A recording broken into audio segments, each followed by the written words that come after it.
Meanwhile, in Columbus, Buckeyes enter their final week of spring practice, much like 2020. No question about Ohio State's quarterback situation. C.J. Stroud's Heisman Trophy finalist season last year, cementing the sophomore as QB number one. 4,400 passing yards, 44 touchdowns, and just 6 interceptions. And as Ryan Day is quick to point out, Stoud is settling into all aspects of being the face of the Buckeye program.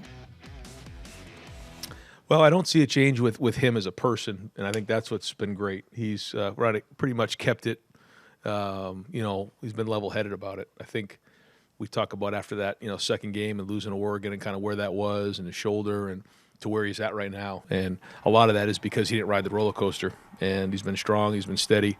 And now it's the same thing. And now as, things are going well coming off that Rose Bowl and being a Heisman Trophy finalist, he's kind of been level, though. He hasn't really rode that roller coaster. And you can see his humility and how much he appreciates all the support and all the support that you guys give and certainly the students. And it says a lot about who he is as a person. And as a quarterback, Stoud is improving as well as the game is slowing down for him, and he is able to read the defenses and the whole field better than a year ago.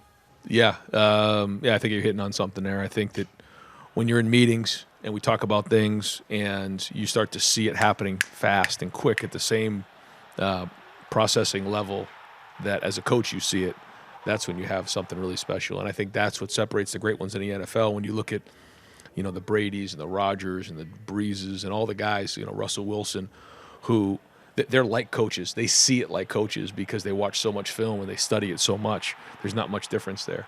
And that's when you have somebody really good who can process information at a high level, but then also have the athleticism to be able to perform and make the throws and do what they need to do. And I think maybe being down there, you get to recognize and appreciate that. It's like standing on 315 North sometimes, those cars buzzing by you. When you do 7-on-7 or you're throwing routes on air, that's why I like when we do our pro day out here and the quarterback's just throwing a one guy, like, okay, it's fine, but that's not football. 7-on-7 is not football. What you saw up close and personal is football. And I think when people say, does he have it, they usually talk about the quarterback position. That's part of it. Just understanding what's going on, being able to stand in there with poise and process all that's going on when you got 21 other guys on the field at that time. And that's part of playing the position. And like you said, it's hard to teach. 2 quarterbacks from last season, Jack Miller and Quinn Ewers, have both transferred to Florida and Texas respectively. Kyle McCord backed up Stoud and played well in the start against Akron when Stoud was sidelined with a shoulder injury, throwing for 319 yards and a pair of touchdowns. McCord, a true freshman in 2021, says he has no plans to transfer, calling the thought ridiculous as he is prepared to wait. Second year into the offense and having just a better feel for it. The anticipation of routes, throwing the ball in time, pocket movement, and just, overall decision making. I think he's had a good spring. You guys were out there. You saw some of the balls that he threw, and having a whole year under his belt now, he's that much better.